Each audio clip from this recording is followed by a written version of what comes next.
Okay అండి. So ఇది పక్కన పెట్టేస్తే అండ్ మీరు రైటర్ గా మీకున్న ఎక్స్పీరియన్స్ అది డిఫరెంట్ అనుకోండి, చాలా వేరు. అండ్ ఇంకో మాట అనుకోవాలి అంటే ఫ్యామిలీలో అందరూ కవులు ఉన్నారు కాబట్టి బై హెరిడిటీ మీకు వచ్చి ఉండొచ్చు, కాకపోతే మీరు స్పెషల్ గా ఆర్టికల్స్ ఎక్కువగా రాస్తారని విన్నాము. సో మరి దాని గురించి మీ ఉద్దేశం? ఆర్టికల్స్ ఒకటి ప్లస్ అభినందన పత్రాలు, సన్మాన పత్రాలు ఉంటాయి కదా, సన్మాన పత్రాలు చాలా రాశాను, చాలా మందికి రాశాను. ఆర్టికల్స్ అంటే అప్పుడప్పుడు మన దగ్గరకు వచ్చినటువంటి వాళ్ళకి రాస్తూ ఉంటాను. ఎక్కువ అంటే కాన్సన్ట్రేషన్ దాని మీద పెద్ద ఎక్కువ ఏం పెట్టను, నా దగ్గరకు వర్క్ వచ్చినప్పుడే రాస్తాను. బట్ ఆ కొంచెం వర్క్ తోటి మీరు అంటే మిమ్మల్ని చాలా మంది అప్రిషియేట్ చేశారు అని కూడా విన్నాము. అది ఒక అప్రిసియేషన్ అయితే చాలా గ్రేట్ గా ఫీల్ అవుతాను. ఒకసారి మన చంద్రబోస్ గారికి ఒక సన్మాన పత్రం రాశాను. చంద్రబోస్ గారికి చాలా మందికి రాశాను.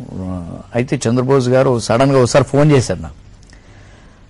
చంద్రముఖి చంద్రశేఖర్ గారా అంటే అవునండి, ఎవరండి మాట్లాడేది అంటే, నా పేరు చంద్రబోస్ అంటారు తమ్ముడు, నేను పాటలు రాస్తుంటానండి. అయ్యో అన్నయ్య బాగున్నారా? అది అంటే ఆయనతో రాసిన తర్వాత పరిచయం లేదు మనకి, ఫోన్ చేయడం, ఫోన్ చేసి మాట్లాడి తమ్ముడు నువ్వు ఒకటి రాయాలి అని, మీరు సాక్షాత్ సరస్వతి మానసపుత్రులు మీరు నాకు చెప్పడం ఏంటి అని అంటే ఆయన ఒకటే అన్నారు, నేను కవిగా బాగా రాయొచ్చు, పాటలు బాగా రాయొచ్చు, కానీ సన్మాన పత్రాలకు నేను ఇప్పటివరకు చూసినంత వరకు మాత్రం దానికి కరెక్ట్ పర్సన్ నువ్వే అనిపించింది, నా మనస్సాక్షి అదే చెప్పింది, అందుకే నీకు ఫోన్ చేశాను. మన వైఎస్ రాజశేఖర రెడ్డి గారికి ఒకటి రాయాలి, వారి మనుషులు వచ్చారు, నీ దగ్గర పంపిస్తున్నాను అని చెప్పి నా దగ్గర పంపించారు ఆయన. అప్పటి నుంచి నాకు ఇంకా కొంచెం కాన్ఫిడెన్స్ పెరిగింది, బాగా రాస్తున్నాననే, అంటే అందరూ అంటే 10 మంది ఆమోదించే విధంగా రాస్తున్నాననే భావన అప్పుడు కలిగింది నాకు. అప్పటి వరకు కూడా నేను పేపర్ల మీద పెట్టడం, ఫైల్లో పెట్టడం అంతే.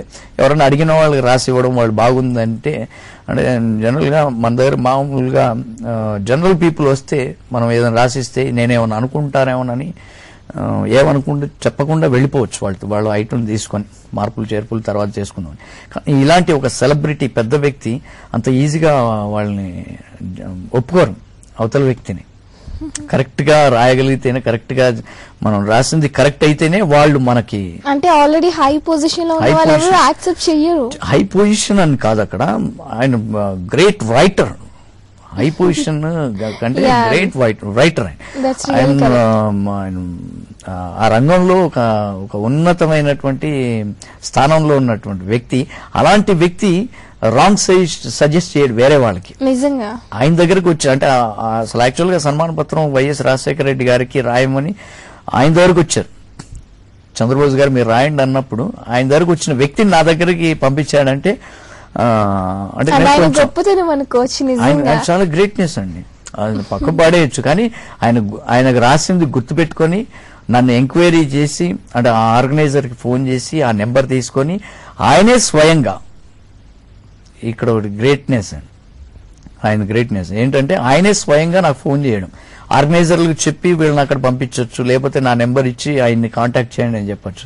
అలా కదా, ఆయనే ఫోన్ చేశారు, ఫోన్ చేసి మాట్లాడి వాళ్ళని నా దగ్గర పంపించడం, నేను రాయడం కూడా జరిగింది వైఎస్ రాజశేఖర రెడ్డి గారికి.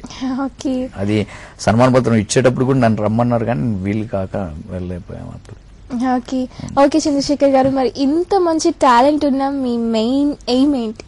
నా మెయిన్ ఎయిమ్ ఆర్టిస్ట్ అవ్వాలనండి, చిన్నప్పటి నుంచి కోరిక అదే. ఇప్పుడు కూడా ప్రయత్నాలు చేస్తున్నాను. అంటే పెద్దలు చెప్తా ఉంటారు, గుమ్మడికాయ ఎంత టాలెంట్ ఉన్నా కూడా ఆవగించేంత అదృష్టం ఉండాలని చెప్పేసి, ఆవగించేంత అదృష్టం కోసం వెతుకులాట. ఈ మధ్యకాలంలో కూడా అంటే కొన్ని చేశాను టెలిఫిలిమ్స్. జాబిలి అనే టెలిఫిలిం చేశాను, 2008లో జీ తెలుగులో ప్రసారం అయింది. 5 నంది అవార్డులు కూడా వచ్చాయి, నాకు రాలేదు. మొన్న ఎయిడ్స్ డే సందర్భంగా వేరే ఛానల్లో కూడా December 1 కూడా టెలికాస్ట్ చేశారు.